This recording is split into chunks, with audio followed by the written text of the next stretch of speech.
À l'intersection de la rue des Érables et de la 5e, le corps de l'officier Paul Dupont gît inerte sur l'asphalte luisant de pluie. Une flaque de sang s'élargit sous lui rouge vif sous les éclairs d'orage. Debout figé, Antoine Leroux, neurochirurgien, respecté ancien commandant des forces spéciales, serre encore l'arme de service fumante dans sa main tremblante. Ses yeux hantés par la douleur fixent le corps sans vie de sa fille Clara, 6 ans affaissée contre la portière de sa voiture criblée de balles. Elle voulait juste montrer sa carte d'étudiante, une carte d'étudiante, et ils l'ont abattue comme une criminelle. La fureur d'un père forgé dans les flammes de la guerre et attisé par l'injustice l'a transformé en ce que les médias clameront bientôt un tueur de flics. Mais alors que les sirènes hurlent au loin, une seule pensée consume Antoine: ils ont tué ma petite fille pour un geste innocent.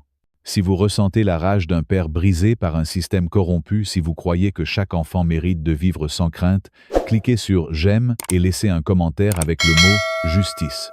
Partagez cette histoire pour que le monde sache la vérité ne peut être étouffée. Suivez ce récit pour découvrir si un homme seul peut défier un système conçu pour protéger les coupables. La pluie tombe en rideau sur Atlanta, éclaboussant les rues d'une lueur argentée. Antoine Leroux, 45 ans, n'est pas un homme ordinaire. Neurochirurgien de renom, ses mains ont sauvé des vies que d'autres jugeaient perdues. Des mains autrefois entraînées à tuer dans les ombres des opérations secrètes en Afghanistan, des missions classifiées dont aucun livre d'histoire ne parlera jamais. Il a quitté cette vie il y a 12 ans quand sa femme Élise a succombé à un cancer du sein fulgurant. Clara, leur fille, n'avait que 4 ans. Antoine a juré de lui offrir une vie meilleure loin des champs de bataille, dans l'élégance tranquille de Westlake Heights, un quartier huppé d'Atlanta. Mais même là, parmi les pelouses impeccables et les demeures coloniales, la couleur de leur peau les distingue. Ils sont l'une des rares familles noires dans un océan de privilèges blancs. À l'hôpital, Piedmont Memorial, Antoine est une légende. Il opère des cerveaux avec une précision presque surnaturelle. Pourtant, l'ombre du racisme plane. Des infirmières remettent en question ses ordres. Des patients parfois demandent un autre médecin en le voyant. 2 fois, on lui a préféré des collègues moins compétents pour le poste de chef de neurochirurgie. Il ne se plaint jamais. Il travaille plus dur toujours. L'excellence est la seule réponse aux préjugés, se répète-t-il. Sa réputation finit par triompher. Même ceux qui doutaient de lui au début le sollicitent, comme lorsqu'il a sauvé le fils du commissaire de police, Victor Lambert, d'une blessure cérébrale jugée inopérable. Un miracle, disait-il. Mais pour Antoine, c'était juste son devoir. Clara, elle est un soleil. À 16 ans, elle brille à Westlake Preparatory Academy. Élève modèle pianiste, prodige, elle rêve de Juilliard. Son audition est dans 1 mois. Elle a hérité de la passion de sa mère pour la justice et du courage de son père. Elle n'hésite pas à défier l'ordre établi. Récemment, elle a organisé une manifestation pacifique à son lycée, après qu'un cas de brutalité policière a été étouffé par un grand jury. Les pancartes brandies, ses discours enflammés, ont secoué l'école, mais cela a attiré l'ire de certains parents conservateurs et du directeur M. Fournier. Lors d'une réunion tendue, Fournier a osé menacer « l'activisme de Clara pourrait nuire à ses chances d'entrer à l'université ». Antoine, calme mais glacial, a répondu « Ma fille exerce ses droits constitutionnels. Toute tentative de rétorsion fera la une des journaux avec un procès pour discrimination à la clé. » Fournier n'a rien dit. Il a baissé les yeux. Mais la véritable blessure vient d'ailleurs. À l'hôpital, un collègue jaloux, le docteur Gérard Moreau, a falsifié des dossiers pour accuser Antoine de voler des médicaments narcotiques. Une enquête interne a été ouverte, suspendant temporairement ses privilèges. Une calomnie, pense Antoine, mais l'humiliation brûle. Il sait que c'est une manœuvre pour l'écarter de la course au poste de chef. « Ils veulent me briser », murmure-t-il en serrant les poings. Pourtant, il ne cède pas. Il réunit des preuves, consulte son avocat Claire Dubois et prépare sa défense. Mais ce n'est qu'un avant-goût de la tragédie à venir. Clara et Antoine partagent un lien indestructible. Chaque samedi, ils préparent des crêpes aux myrtilles, une tradition héritée d'Élise. Ils rient, discutent, jouent aux échecs. Clara gagne de plus en plus souvent, ses yeux pétillants de fierté. Il parle de tout, philosophie, justice, ses projets d'étudier la musique et la médecine. « Suis ton cœur, Clara », lui dit Antoine, même s'il rêve secrètement qu'elle rejoigne son cabinet un jour. La veille de l'horreur, il lui offre une surprise, la vieille Mustang d'Élise, restaurée bleu nuit, un cadeau pour ses 16 ans. Clara caresse le cuir doux des sièges, les larmes aux yeux. Maman aurait adoré la voir, murmure-t-elle. Ils prennent la route Clara, au volant Antoine nerveux à ses côtés. Elle cale 2 fois puis maîtrise la boîte manuelle. Leurs rires remplissent l'habitacle. Personne n'aurait pu imaginer que cette voiture symbole d'amour maternel deviendrait le théâtre d'une horreur indicible moins de 24 heures plus tard. La pluie tombe drue ce vendredi soir. Clara conduit prudemment rentrant de son cours de piano. Il est 20h32. Les essuie-glaces battent à plein régime. Ses mains sont à 10h et 2h sur le volant comme son père le lui a appris. La Mustang ronronne doucement un air de Chopin, s'échappe des haut-parleurs. Derrière elle, à 2 longueurs de voiture, Sophie Martin, sa meilleure amie suit dans sa propre voiture, un rituel après leur cours. Dans leur véhicule de patrouille, les officiers Paul Dupont et Michel Renaud scrutent les rues de Westlake Heights. Ils cherchent un suspect, un homme noir, la vingtaine dans une Honda, volé lié à un vol à 10 km de là. La Mustang de Clara Bleu Nuit ne correspond ni à la description ni au véhicule. Pourtant, Dupont, un vétéran de 12 ans, avec un dossier rempli de plaintes pour usage excessif de la force tapote, l'épaule de son partenaire, un novice de 3 semaines. « Cette voiture n'a rien à faire ici », grogne-t-il allumant les gyrophares. Clara voit les lumières dans son rétroviseur. Son cœur s'accélère. Pas parce qu'elle a fait quelque chose de mal, mais parce que son père lui a donné la leçon comment se comporter face à la police. Elle signale, se range sur le côté, baisse la musique et attrape son téléphone pour appeler Antoine. « Papa, on m'arrête sur l'avenue des Chênes », murmure-t-elle la voix tremblante. Je ne sais pas pourquoi. Antoine en alerte répond calmement. « Garde la ligne ouverte. Reste calme, sois respectueuse. Garde tes mains visibles et annonce chaque mouvement. » Il attrape ses clés déjà en route. Clara baisse sa vitre, la pluie mouillant son chemisier. « Bonsoir, officier », dit-elle clairement, les mains sur le volant. « Puis-je savoir pourquoi je suis arrêté ?» Dupont braque sa lampe torche dans ses yeux l'aveuglant. « Permis et carte grise », aboie-t-il ignorant sa question. « Votre feu arrière est éteint. Une accusation fausse comme le prouvera plus tard la caméra embarquée. Mon permis est dans mon sac à dos sur le siège passager et la carte grise dans la boîte à gants, répond Clara posément. Je vais les prendre maintenant, d'accord. Michel Renaud, le jeune officier, observe en retrait mal à l'aise. La pluie ruisselle sur son chapeau. Dupont, la main sur son arme, hoche la tête. Vas-y. Clara annonce chaque geste. Je prends mon sac à dos maintenant, dit-elle tendant lentement la main vers le siège. J'ouvre la poche avant pour prendre mon portefeuille. Antoine au téléphone l'encourage. Tu fais ça parfaitement, ma chérie. Continue. Il accélère, son cœur battant à tout rompre. Sophie derrière filme discrètement depuis sa voiture, sentant l'atmosphère pesante. Puis tout bascule. La caméra embarquée capturera chaque seconde de l'horreur. Clara, toujours calme, dit « J'ouvre la poche maintenant ». Sans avertissement, Dupont dégaine son arme. Elle attrape quelque chose, hurle-t-il, bien qu'elle ait annoncé chaque mouvement. Renaud, confus, bégaye « Attends ». Trop tard. 6 coups de feu déchirent la nuit. Les éclairs du canon illuminent la rue trempée. Clara s'effondre du sang, jaillit de sa poitrine. Antoine, à 3 km, entend les détonations à travers le téléphone. « Clara !» crie-t-il écrasant, l'accélérateur traversant un feu rouge. Un son atroce emplit la ligne, un gargouillis humide, le râle d'un poumon perforé. Puis la voix de Dupont, suspect à terre. Suspect. Ce mot résonne dans l'esprit d'Antoine comme une insulte obscène. 7 minutes plus tard, il arrive sur les lieux.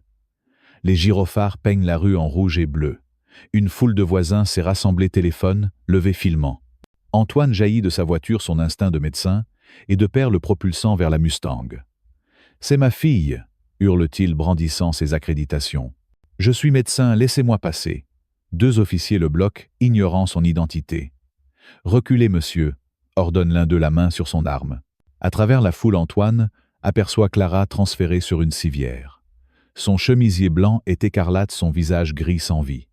Un ambulancier murmure « Pas de poule, elle est partie ».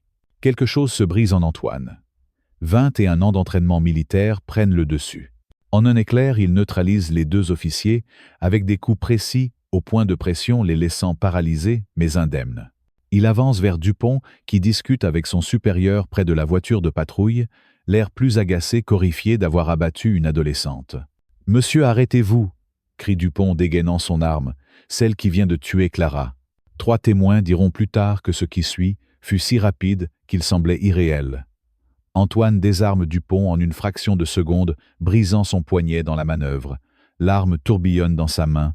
Un seul coup part droit dans la poitrine de Dupont. Une blessure grave mais non mortelle. Un contrôle terrifiant même dans l'abîme de la douleur. Antoine s'agenouille près de Clara, l'arme toujours en main. « Elle prenait sa carte », murmure-t-il la voix creuse. « Vous avez tué ma petite pour une carte d'étudiante. » Sophie, cachée dans la foule, filme tous ses mains tremblantes. Les téléphones des voisins capturent l'image d'Antoine en tenue d'hôpital embrassant le front de sa fille avant de poser l'arme et de lever les mains. Les officiers le plaquent au sol, menottes serrées, le traitant comme un vulgaire criminel. Personne ne sait encore qu'il est un héros de guerre, décoré, un chirurgien qui sauve des vies, un père brisé. Au centre de détention centrale d'Atlanta, l'humiliation est délibérée. On le menotte brutalement, on le déshabille de ses vêtements tachés du sang de Clara, on lui impose une fouille corporelle humiliante, injustifiée. Antoine reste silencieux, l'image de Clara morte gravée dans son esprit. On l'accuse de tentative de meurtre, d'agression sur des officiers, de résistance à l'arrestation, 40 ans de prison possible. Pendant ce temps dehors, une tempête se lève. Sophie télécharge sa vidéo sur les réseaux sociaux, montrant Clara annonçant ses mouvements avant d'être abattue. Le hashtag « Justice pour Clara » devient viral, défiant le narratif policier. Mais le système contre-attaque. Le chef de la police, Bernard Leclerc, donne une conférence de presse à 23 heures.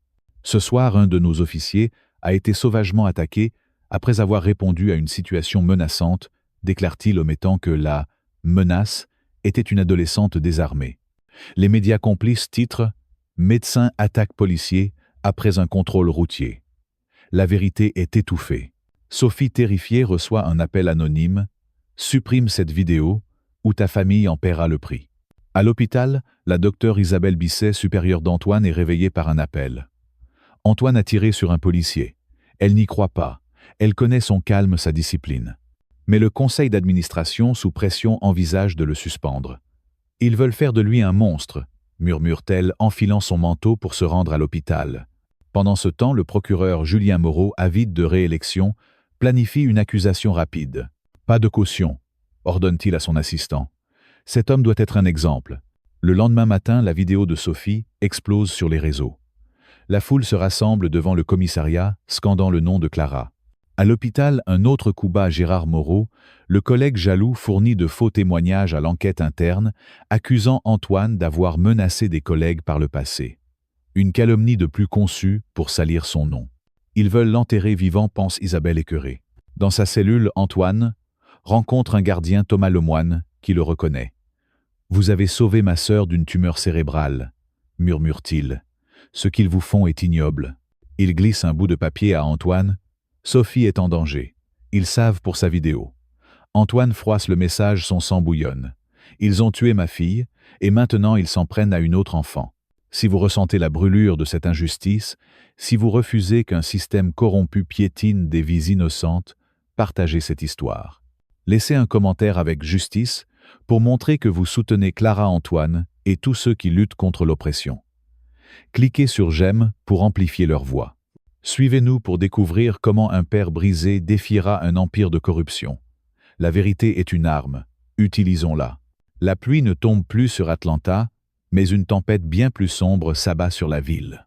Dans une salle de réunion secrète éclairée par la lueur froide des néons, Bernard Leclerc, chef de la police, Julien Moreau, procureur, assoiffé de pouvoir, et Victor Dubois, magnat de l'immobilier, aux mains tachées d'avidité, tracent leur plan.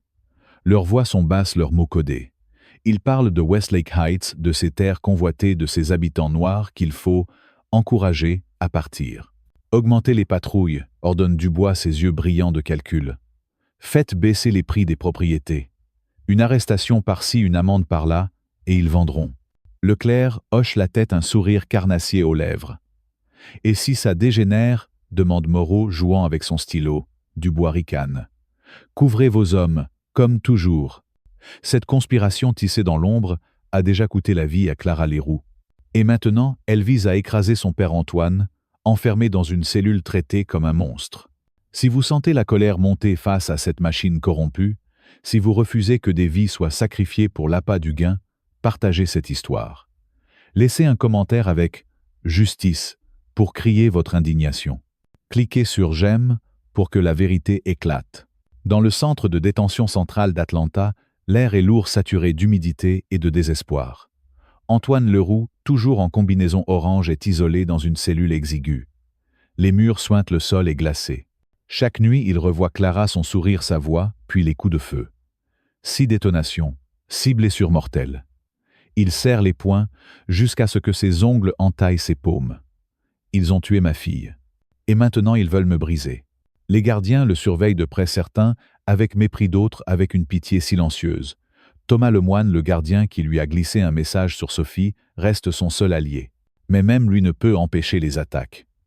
Une nuit, 2 prisonniers payés par on ne sait qui s'introduisent dans sa cellule. L'un brandit un couteau artisanal, l'autre un tuyau métallique. Antoine, réveillé par un instinct aiguisé par des années de combat, esquive le premier coup. En 3 mouvements précis, il désarme ses assaillants, brisant le poignet de l'un et assommant l'autre. Pas de sang, pas de mort. Juste la survie. Quand les gardiens arrivent, il le menotte brutalement, l'accusant d'avoir provoqué l'incident. « Vous voulez me tuer ?» murmure Antoine, les yeux brûlants. Personne ne répond. Dehors, la vidéo de Sophie Martin, montrant Clara annonçant ses mouvements avant d'être abattue, embrase les réseaux sociaux. Justice pour Clara est partout repris par des milliers de voix. Mais le système riposte avec une violence calculée. Une nuit, 3 officiers masqués frappent à la porte de la maison de Sophie. Sa mère Marianne, une enseignante célibataire, ouvre pensant à une urgence. « Votre fille a des ennuis », grogne l'un d'eux. Avant qu'elle ne puisse répondre, il la pousse à terre. Marianne hurle, se débat, mais un coup de matraque la fait taire. Sophie, cachée à l'étage, filme à travers une fente de la porte. Les officiers saccagent le salon, renversent des meubles, brisent des photos de famille. « Dis à ta gamine de supprimer cette vidéo », siffle l'un d'eux avant de partir. Marianne, le visage en sang, est emmenée à l'hôpital.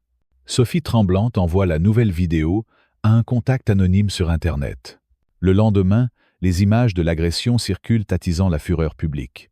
Comment osent-ils s'en prendre à une mère innocente? Comment osent-ils terroriser une adolescente pour avoir dit la vérité? La rage gronde dans les rues d'Atlanta. Pendant ce temps, Claire Dubois, l'avocate d'Antoine, travaille sans relâche.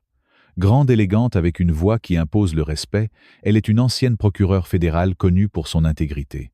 Elle et Antoine se connaissent depuis leurs années de lycée à South Atlanta, bien avant qu'il ne devienne un héros de guerre et elle une avocate redoutée. Dans son bureau encombré de dossiers, Claire passe des nuits blanches à chercher des failles dans l'accusation. Elle rencontre Louis Garnier, un ancien journaliste d'investigation, viré de son journal pour avoir dénoncé des malversations politiques. Louis, la cinquantaine, les cheveux grisonnants, a un flair inégalé pour déterrer la vérité. « Cette affaire pue la corruption », dit-il, allumant une cigarette. Leclerc-Moreau et ce Dubois, ils sont liés. Ensemble, ils creusent.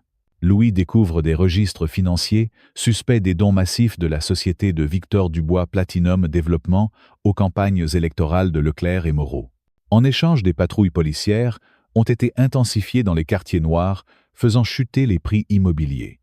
Les familles harcelées par des amendes et des arrestations arbitraires vendent à bas prix. Platinum rachète tout. Clara n'était pas une cible. Elle était un dommage collatéral dans un plan bien plus vaste. Mais la corruption ne s'arrête pas là. Un nouvel outrage secoue la ville. Nathan, un garçon de 14 ans, participe à une manifestation pacifique pour Clara. Armé de son téléphone, il filme des officiers, brutalisant un jeune manifestant. Soudain, un policier l'arrache de la foule. « Petit voyou », crache l'officier, avant de le frapper au visage. Nathan tombe, son nez saigne. Un deuxième coup l'atteint au ventre. La foule hurle, mais les officiers forment un cercle empêchant quiconque d'intervenir. La vidéo de Nathan, téléchargée par un passant, devient virale. Un enfant battu, pour avoir filmé la vérité, la colère explose. Les manifestations s'intensifient, les pancartes brandissent le visage de Clara, de Nathan, de Marianne. Atlanta est au bord de l'implosion. Pourquoi un enfant doit-il payer pour avoir cherché la justice? Pourquoi une mère doit-elle être brutalisée pour protéger sa fille? Le système montre son vrai visage, une bête prête à dévorer quiconque ose le défier. Dans sa cellule, Antoine reçoit un nouveau message glissé sous son plateau repas par un gardien inconnu. Sophie Martin témoigne demain. Elle devrait faire attention en traversant la rue. Les mots le glacent. Ils ont tué Clara. Maintenant ils veulent faire taire Sophie. Sa rage contenue jusqu'ici menace d'exploser. Il froisse le papier, ses mains tremblent. Mais son esprit militaire reprend le dessus. Il doit agir. Il demande à voir Thomas Lemoine. « J'ai besoin d'un téléphone », murmure-t-il. Thomas hésite puis acquiesce. « Vous m'avez sauvé ma sœur. Je vous dois ça. » Cette nuit-là, Antoine utilise un portable de contrebande pour appeler un numéro qu'il n'a pas composé depuis des années. Une voix familière répond. « Henri, » dit Antoine la voix basse. « J'ai besoin de vous. » Ils s'en prennent à une gamine. À l'autre bout, Henri Moreau, ancien commandant des forces spéciales, ne pose pas de questions. On arrive. Dehors, Claire et Louis continuent leur enquête. Louis pirate des serveurs de la police, découvrant que la caméra corporelle de Michel Renaud, le jeune officier présent lors du meurtre de Clara, a été effacée du système. Mais une sauvegarde existe sur un serveur secondaire. « Il nous faut un mandat », dit Claire les yeux brillants. Elle rencontre en secret Amandine Lefebvre, une jeune procureure adjointe idéaliste mais marginalisée par Julien Moreau. Amandine, nerveuse, accepte de les aider. Moreau supervise tout, chuchote-t-elle dans un café discret à 20 km d'Atlanta. Il a ordonné la destruction des preuves. Elle glisse à Claire un document, le journal de chaîne de garde de la caméra de Renaud. Un nom apparaît, capitaine Jacques Vasseur. L'ancien partenaire de Dupont a accédé au serveur 43 minutes après le chargement de la vidéo. Claire serre les dents. On les tient. Mais le système contre-attaque encore.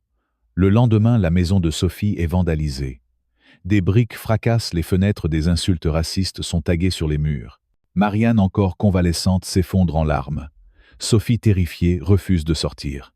« Ils veulent que je me taise », sanglote-t-elle. Claire, furieuse, jure de la protéger.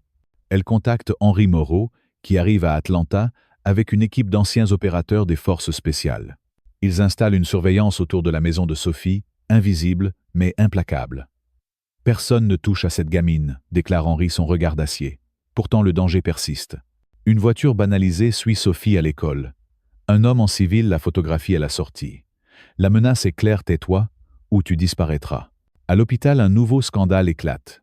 Gérard Moreau, le collègue d'Antoine, falsifie un rapport médical prétendant qu'Antoine a administré une dose létale à un patient par erreur. L'accusation est grotesque, mais le conseil d'administration sous pression du maire suspend officiellement Antoine. Isabelle Bisset, sa supérieure, est outrée. « C'est une chasse aux sorcières », crie-t-elle lors d'une réunion. Mais ses protestations sont ignorées. Gérard satisfait parade dans les couloirs, murmurant à ses alliés « Le roux est fini ». La calomnie s'étend, les médias locaux titrent « Le neurochirurgien tueur accusé de faute médicale ». La vérité est piétinée encore et encore. Comment un homme qui a sauvé des vies peut-il être traité comme un criminel? Comment une institution peut-elle trahir l'un des siens pour plaire aux puissants? Dans les rues, les manifestations grossissent. Des milliers scandent le nom de Clara. Mais la police riposte avec une brutalité croissante. Des gaz lacrymogènes emplissent l'air, des matraques s'abattent sur des manifestants pacifiques. Un soir, un adolescent, Jamal, 17 ans, est arrêté pour avoir distribué des tracts. Les officiers le battent dans une ruelle loin des caméras. « C'est un message pour les autres », ricane l'un d'eux. La vidéo capturée par un drone d'un manifestant circule en ligne. La rage explose. Un enfant de plus brutalisé pour avoir cru en la justice Atlanta brûle et le système montre ses crocs. Antoine, dans sa cellule, apprend l'attaque contre Marianne et l'arrestation de Jamal. Chaque nouvelle injustice est un coup de poignard. Il pense à Clara, à son courage, à ses manifestations pour la justice.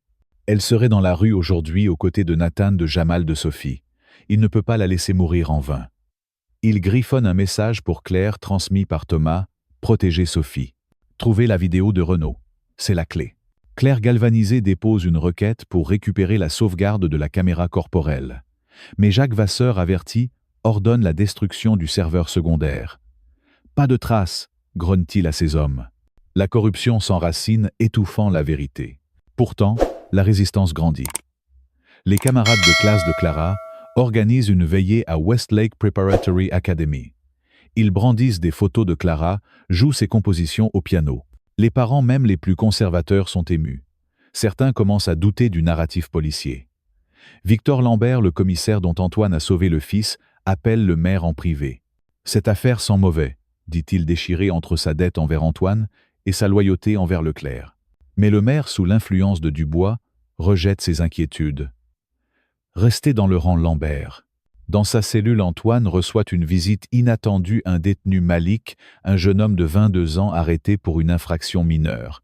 « Vous avez opéré mon grand-père », murmure-t-il. « Une tumeur au cerveau. » Les autres disaient qu'il était foutu. « Vous l'avez sauvé. » Malik glisse un mot à Antoine. « Les flics harcèlent nos quartiers. Ils arrêtent tout le monde, inventent des chefs d'accusation. Ensuite, Dubois rachète les maisons. » Antoine écoute son esprit militaire, analysant chaque détail. Un schéma émerge. Clara n'était pas une erreur. Elle était une victime d'un système conçu pour détruire des communautés entières. La nuit suivante, Henri Moreau et son équipe interceptent une tentative d'intimidation contre Sophie. 2 hommes en civil armé s'approchent de sa maison. Henri les neutralise en silence, les menottant à un réverbère. « Dites à vos patrons que la gamine est intouchable », siffle-t-il. Les hommes terrifiés hochent la tête. Sophie cachée voit tout. Elle serre son téléphone déterminée à témoigner. Mais le danger grandit. Un nouveau message arrive à Antoine. Sophie parlera au tribunal. Elle ne verra pas le lever du soleil. Antoine, immobile sur son lit de camp, sent une froide résolution l'envahir. Ils ont pris Clara. Ils ne prendront pas Sophie. La guerre est déclarée. Si vous êtes révolté par cette machine qui broie les innocents, si vous croyez que la vérité doit triompher, partagez cette histoire. Laissez un commentaire avec « Justice » pour soutenir Antoine Sophie et tous ceux qui défient la corruption. Cliquez sur « J'aime » pour faire trembler les puissants. Suivez-nous pour voir comment un père brisé mais indomptable rallie des alliés improbables dans une bataille où la justice est l'enjeu ultime. La vérité ne plie pas. Elle frappe. Un éclair déchire le ciel d'Atlanta, illuminant la façade noircie du commissariat central. Une explosion retentit, un grondement sourd qui ébranle les fondations de la ville. Les flammes s'élèvent de l'entrepôt des preuves dévorant des décennies de dossiers, y compris la vidéo de la caméra corporelle de Michel Renaud, celle qui aurait prouvé que Clara Leroux, 16 ans, a été abattue sans raison. Ce n'est pas un accident. C'est un acte calculé, ordonné par ceux qui veulent enterrer la vérité sous les cendres. Dans sa cellule, Antoine Leroux, menotté, apprend la nouvelle par un gardien au regard fuyant. Son sang bout. Ils ont tué ma fille. Ils ont menacé Sophie. Ils ont battu Nathan. Maintenant, ils brûlent les preuves pour protéger leur crime. Sa rage, un brasier inextinguible, menace de tout consumer. Dehors, Atlanta est une poudrière. La foule hurle brandissant des pancartes, avec le visage de Clara, de Nathan, de Marianne. Les rues vibrent d'une colère collective, un cri primal contre l'injustice. Si vous sentez la fureur d'un peuple trahi par ceux censés le servir, si vous refusez que la vérité soit réduite en poussière, partagez cette histoire. Laissez un commentaire avec « Justice » pour hurler votre indignation. Cliquez sur « J'aime » pour faire trembler les coupables. Suivez ce récit pour découvrir si un père brisé peut démanteler un empire de corruption. Dans l'ombre, Henri Moreau, ancien commandant des forces spéciales, est un spectre en mouvement. Grand, les cheveux ras, une cicatrice barrant sa joue gauche, il dirige son équipe avec une précision militaire. 5 vétérans forgés dans les guerres oubliées d'Irak et d'Afghanistan surveillent Sophie Martin jour et nuit. La maison de la jeune fille barricadée est une forteresse assiégée. Chaque voiture qui ralentit, chaque ombre qui passe, est traquée, analysée, neutralisée si nécessaire. Henri sait que Victor Dubois, le magnat immobilier aux mains trempées d'avidité, ne reculera devant rien. « Ils ont essayé de la faire taire une fois », murmure-t-il à Pascal, son second, un colosse au regard d'acier. « Ils recommenceront. » Sophie, 16 ans, vit dans la peur. Chaque craquement la fait sursauter, mais elle refuse de plier. « Clara est morte pour rien si je me tais », dit-elle à sa mère Marianne, dont le visage porte encore les stigmates de l'attaque des officiers. Marianne, terrifiée mais admirative, serre sa fille contre elle. « Tu es plus forte que nous tous », chuchote-t-elle, la voix brisée. Sophie agrippe son téléphone, où la vidéo de la mort de Clara est sauvegardée sur un cloud sécurisé. Elle témoignera même si chaque pas vers le tribunal est un pas vers le danger. Le système lui frappe avec une cruauté implacable. Isabelle Laurent, une juge corrompue, préside l'audience préliminaire d'Antoine. Dans une salle d'audience étouffante, où la tension est palpable, elle rejette la vidéo de Sophie comme non authentifiée. « Ce montage ne prouve rien », déclare-t-elle son ton glacial, tranchant comme une lame. Les spectateurs hurlent, les journalistes griffonnent frénétiquement. Claire Dubois, l'avocate d'Antoine, bondit de son siège. Cette vidéo a été vue par des millions de personnes. C'est une preuve irréfutable.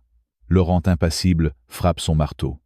Silence ou je vous expulse. Dehors, la nouvelle déclenche une émeute. Des pneus brûlent, des cocktails Molotov illuminent la nuit. La foule scande « Justice pour Clara ». Des barricades s'élèvent, des gaz lacrymogènes emplissent l'air. Comment une juge peut-elle piétiner la vérité sous les yeux du monde? Comment peut-elle protéger un assassin en uniforme? Laurent, acheté par les millions de Dubois, est intouchable, pour l'instant. Mais sa décision est un affront, un crachat au visage d'Atlanta. Claire, consumée par la rage, refuse de céder. Dans un bureau clandestin, loin des regards indiscrets, elle réunit son équipe. Louis Garnier, le journaliste déchu, apporte une nouvelle arme, un courriel intercepté entre Dubois et Laurent promettant un don généreux à une fondation contrôlée par la juge. « C'est du chantage déguisé », siffle Louis, écrasant sa cigarette dans un cendrier débordant. Mais il y a plus. Amandine Lefebvre, la jeune procureure adjointe, risque tout pour les rejoindre. Pâle, les mains tremblantes, elle glisse à Claire un enregistrement audio. « Julien Moreau a ordonné la destruction du serveur des preuves », murmure-t-elle, jetant des regards nerveux autour d'elle. « J'étais là. » L'enregistrement flou mais accablant capture Moreau disant à Jacques Vasseur « Faites disparaître la vidéo de Renaud. Brûlez tout s'il le faut. » Amandine sait qu'elle est une cible. « Il me surveille », dit-elle, sa voix à peine audible. Le lendemain, elle est suspendue pour « faute professionnelle ». Sa voiture est vandalisée, son appartement saccagé. Une note est laissée sur son lit. « Tais-toi ou tu finiras comme Clara ». La peur la dévore, mais elle refuse de reculer. Pourquoi une femme doit-elle risquer sa vie pour dire la vérité? Pourquoi le système punit-il ceux qui osent le défier? Dans sa cellule, Antoine est un volcan contenu. Thomas Lemoine, le gardien loyal, lui transmet des bribes d'informations. La décision de Laurent, l'attaque contre Amandine, l'incendie du commissariat, chaque nouvelle est un coup de poignard. Il s'entraîne dans l'obscurité, faisant des pompes jusqu'à ce que ses muscles hurlent. Son esprit militaire analyse, planifie. Sophie est la clé. Si elle témoigne, la vérité éclatera. Mais Dubois ne la laissera pas parler. Un matin, Thomas glisse un message « Tentative d'assassinat prévue avant le procès ». Antoine serre les dents, ses jointures blanchissent. Il contacte Henri via un téléphone de contrebande. « Protégez-la à tout prix », ordonne-t-il la voix rauque. Henri, déjà sur le pied de guerre, répond « Personne ne la touchera. » Mais le danger est partout. Une taupe dans l'équipe de Claire, un assistant nommé Étienne, vend des informations à Julien Moreau. Les plans de protection de Sophie sont compromis. Étienne, un jeune ambitieux aux lunettes épaisses, croit que sa trahison lui vaudra une promotion. Il ignore qu'il joue avec des vies. La trahison est un poison lent mais mortel. Le procès d'Antoine approche et Atlanta est un champ de bataille. Les manifestations s'étendent au-delà de la ville, attirant l'attention du monde entier. Des activistes en Europe, en Afrique, en Asie partagent « Justice pour Clara ». Des veillées aux chandelles illuminent Paris, Johannesburg, Tokyo. Mais Victor Dubois joue son va-tout. Il engage un tueur à gages, un homme connu sous le nom de l'Ombre, pour éliminer Sophie avant qu'elle ne témoigne. L'Ombre, un ancien militaire déchu, est une machine à tuer. Il suit Sophie, note ses trajets, repère les failles dans la sécurité d'Henri. La nuit avant l'audience, il s'infiltre dans le quartier de Sophie, armé d'un fusil à lunettes. Perché sur un toit, il ajuste sa mire. Sophie, dans sa chambre, relit son témoignage, ignorant le danger. Mais Henri, alerté par un capteur de mouvement, agit vite. Ses hommes encerclent l'intrus. Une fusillade éclate brève, mais féroce. Les balles sifflent, une fenêtre explose. L'Ombre est blessé, capturé, menotté dans une cave. « Qui t'a envoyé ?» grogne Henri, son couteau sous la gorge du tueur. Dubois crache l'homme, le visage en sang. Henri enregistre l'aveu, un atout crucial. Sophie, réveillée par les coups de feu, tremble dans les bras de Marianne. « Je veux juste que ça s'arrête », sanglote-t-elle. Mais elle sait qu'elle doit témoigner. Pour Clara, pour la vérité. Le jour du procès, la salle d'audience est un volcan. Des centaines de manifestants se pressent dehors sous une pluie battante. Des pancartes dégoulinent d'eau, mais les mots restent lisibles « Justice pour Clara ». À l'intérieur, Antoine, en costume gris menotté, fixe le sol. Ses yeux sont creux, ses joues creusées par des semaines de prison. Mais sa posture reste droite, indomptable. « Claire, à ses côtés, est une lionne. Sophie entre pâle, mais résolue, escortée par 2 agents fédéraux. La foule retient son souffle. Elle raconte tout la voix calme de Clara les 6 coups de feu, sans raison l'indifférence glaciale de Paul Dupont. Sa vidéo est projetée malgré les objections de l'avocat de la défense Philippe Giraud, un requin payé par Dubois. L'image de Clara abattue pour une carte d'étudiante est insoutenable. Des jurés pleurent, des spectateurs sanglotent. Mais Isabelle Laurent, impassible, tente de limiter l'impact. « Cette vidéo est hors contexte », déclare-t-elle provoquant un tollé. Claire contre-attaque, présentant l'enregistrement d'Amandine et l'aveu du tueur à gages. « C'est une conspiration », clame-t-elle, sa voix résonnant dans la salle. Dubois, Leclerc, Moreau, ils ont orchestré le meurtre de Clara pour protéger leurs profits. L'audience devient un chaos. Julien Moreau, dans la salle, blêmit, ses mains tremblent. Bernard Leclerc, absent, donne des ordres frénétiques par téléphone depuis un hôtel discret. Victor Dubois, dans son bureau, au sommet d'une tour de verre, regarde la retransmission en direct, son visage crispé. La vérité qu'ils ont tenté d'étouffer éclate comme une bombe.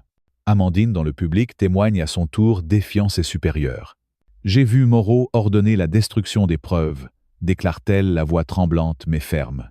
La salle rugit. Laurent, acculé, ajourne l'audience, son marteau frappant comme un glas. Mais le mal est fait. Les preuves s'accumulent, la foule exige des comptes. Pourquoi des hommes puissants sacrifient-ils des vies pour de l'argent? Pourquoi une adolescente doit-elle risquer tout pour dire la vérité? Dehors, la situation dégénère. La police charge les manifestants, mais cette fois la foule contre-attaque. Des barricades s'élèvent, des chants de défi résonnent. Nathan, le garçon battu, est en première ligne, son visage tuméfié devenu un symbole. Jamal, libéré sous caution, le rejoint brandissant une pancarte « Arrêtez de tuer nos enfants ». Une nouvelle atrocité secoue la ville, une fillette de 12 ans, Aïcha, est blessée par un tir de gaz lacrymogène lors d'une manifestation. Sa mère, en larmes, la porte à l'hôpital, hurlant « C'est une enfant ». La vidéo capturée par un drone devient virale. Un enfant de plus victime de la brutalité Atlanta brûle et le système montre ses crocs. Les médias désormais divisés diffusent les images en direct. Une partie d'Atlanta soutient Antoine. L'autre, manipulé par la propagande, le voit comme un criminel. Mais la balance penche. Victor Lambert, le commissaire redevable à Antoine, pour avoir sauvé son fils craque.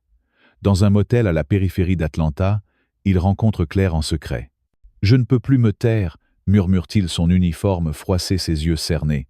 Il remet une clé USB. Ordres écrits de Leclerc pour intensifier les patrouilles dans les quartiers noirs. Signé par Dubois. Claire, stupéfaite, serre la clé comme une arme. « Faites tomber ces salauds », dit Lambert avant de disparaître dans la nuit.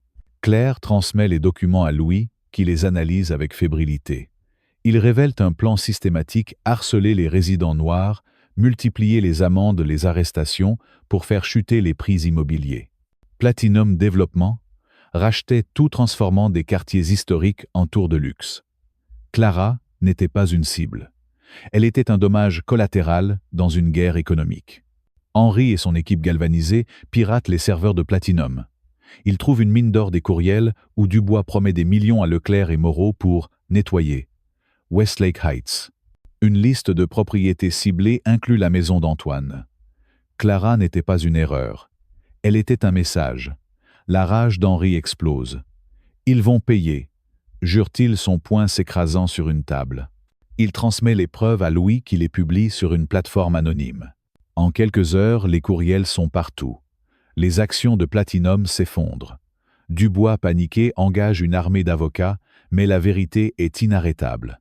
Les investisseurs fuient, les médias internationaux s'emparent de l'affaire. Dubois, jadis intouchable, est un homme traqué. Dans la prison, Antoine est attaqué une dernière fois. 3 prisonniers payés par Vasseur l'encerclent dans la cour sous un ciel plombé. « T'es fini, Leroux », ricane l'un d'eux, brandissant une lame artisanale. Antoine, épuisé, mais indomptable, se bat comme un lion. Il désarme le premier, assomme le second, neutralise le troisième avec un coup précis à la tempe. Du sang coule de son arcade sourcilière, mais il reste debout. Les gardiens complices tardent à intervenir. Thomas Lemoine, furieux, disperse les assaillants. « Ça suffit !» crie-t-il, risquant son emploi. Antoine, essuyant le sang, murmure « Merci Thomas !» Il sait que chaque attaque vise à le briser, avant le verdict. Mais il tiendra. Pour Clara, pour Sophie, pour tous ceux qui croient encore en la justice. Un nouvel outrage secoue la ville. Un officier identifié comme complice de Vasseur est filmé en train de détruire des affiches de Clara lors d'une veillée. La foule l'encercle, le confronte. Il dégaine son arme paniquée, mais un vieil homme pasteur d'une église locale s'interpose. « Posez cette arme, mon fils », dit-il, sa voix calme mais ferme. L'officier tremblant s'exécute. La scène filmée devient un symbole de résistance pacifique. Mais elle rappelle aussi la brutalité omniprésente. Pourquoi un officier craint-il des affiches? Pourquoi un pasteur doit-il risquer sa vie pour apaiser la violence? Le procès reprend, et Claire est une tempête. Armée des courriels de l'aveu du tueur, des documents de Lambert, elle détruit la défense. Philippe Giraud, dépassé, bafouille. Les jurés choqués écoutent les preuves s'accumuler. Julien Moreau est arrêté en pleine audience pour obstruction à la justice, menotté sous les flashs des caméras. Bernard Leclerc, acculé, tente de fuir la ville, mais est intercepté par la police fédérale, alertée par Lambert. Victor Dubois, désespéré, propose un pot de vin au maire. Mais la conversation est enregistrée par un assistant dégoûté par tant de corruption. Isabelle Laurent, humiliée, est suspendue, sa complicité exposée. Le jury, après 3 heures de délibération, rend son verdict. Antoine est acquitté. La salle explose de joie. Sophie, en larmes, court embrasser Claire. Marianne sanglote dans les gradins. Amandine, enfin libre, sourit ses épaules, s'affaissant de soulagement. Antoine, libéré, ne célèbre pas. Il se rend sur la tombe de Clara, une simple pierre, sous un chêne centenaire. Le vent murmure dans les feuilles. « Je t'ai promis justice, ma chérie », dit-il, une larme roulant sur sa joue. Il dépose une partition de Chopin, celle que Clara jouait. Puis il se relève déterminé. Il fonde le Fonds Clara Leroux, dédié à la réforme judiciaire, à l'éducation des jeunes noirs, à la protection des victimes de violences policières. Il rouvre son cabinet, offrant des soins gratuits aux plus démunis.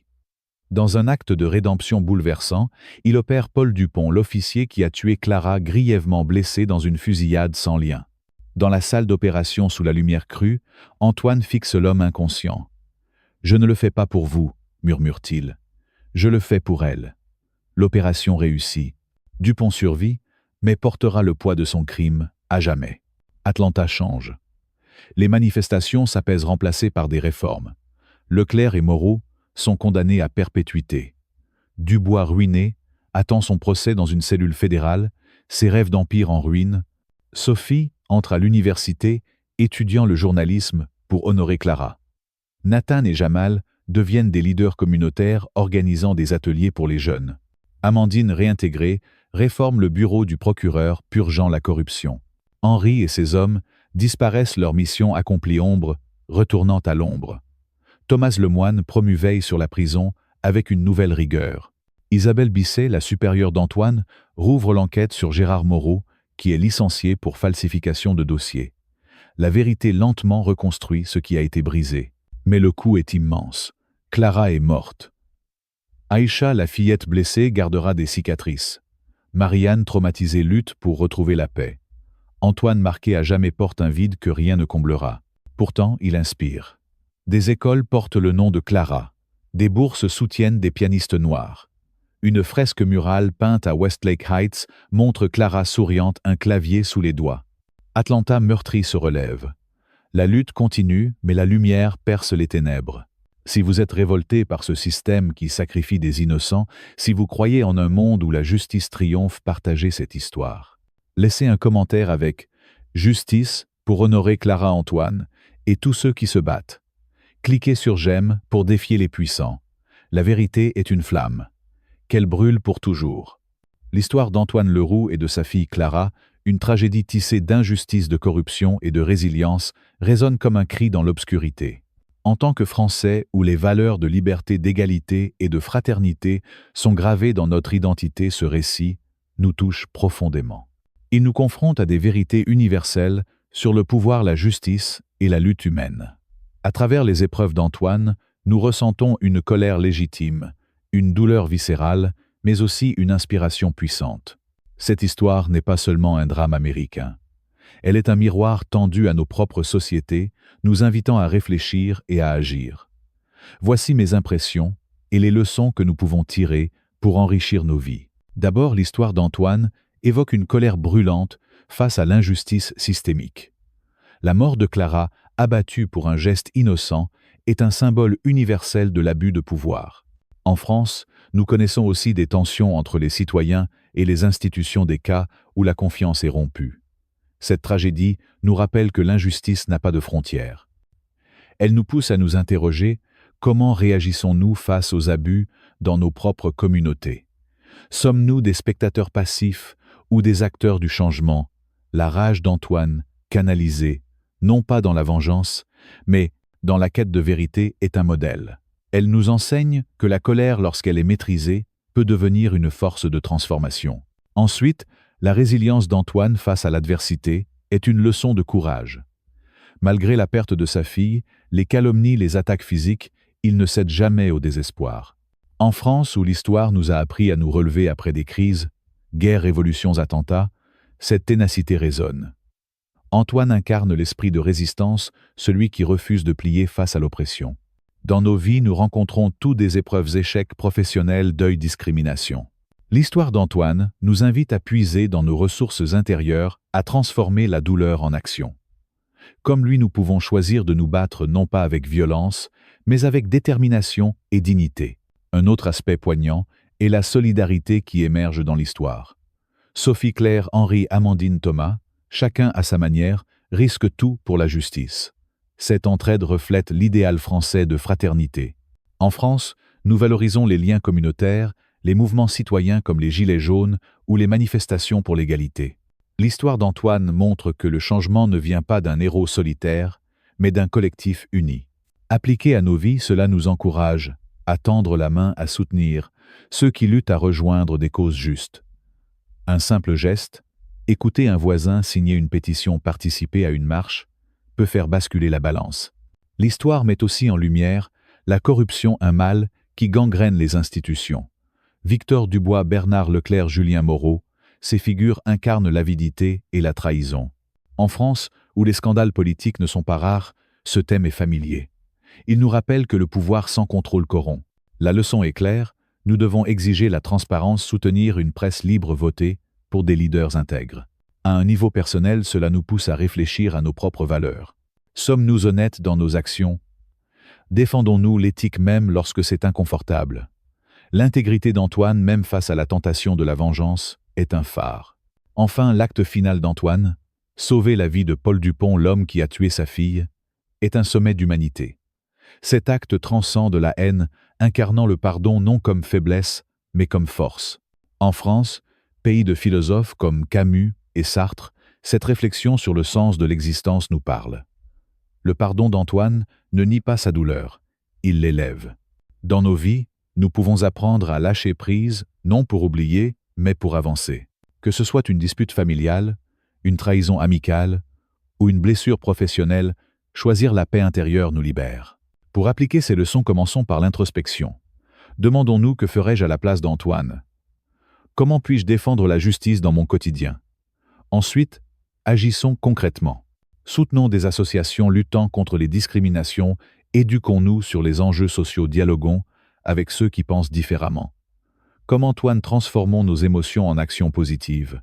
Créons des ponts, pas des murs. Enfin, n'oublions pas la mémoire. Clara, avec son rêve de musique, représente tous les jeunes fauchés par l'injustice. Honorons-les en vivant avec courage, en défendant leurs droits, en refusant le silence. Cette histoire, bien que douloureuse, est une source d'espoir. Elle montre que la vérité, même piétinée, finit par triompher. Elle nous rappelle que chaque voix compte, que chaque acte, si petit soit-il, peut changer le cours des choses. En France, où l'art, la philosophie et l'engagement façonnent notre culture, ce récit nous appelle à être des citoyens actifs, des humanistes, engagés, des porteurs de lumière dans l'obscurité. Si cette histoire vous a touché, si vous croyez en la justice et en la fraternité, montrez votre soutien, cliquez sur « J'aime » pour amplifier ce message. Partagez cette vidéo pour que la voix de Clara résonne partout. Abonnez-vous à notre chaîne pour ne rien manquer de ces récits puissants. Et dans les commentaires, laissez un mot « Justice ». Ensemble, faisons entendre notre cri pour un monde plus juste. Agissez maintenant. Votre voix compte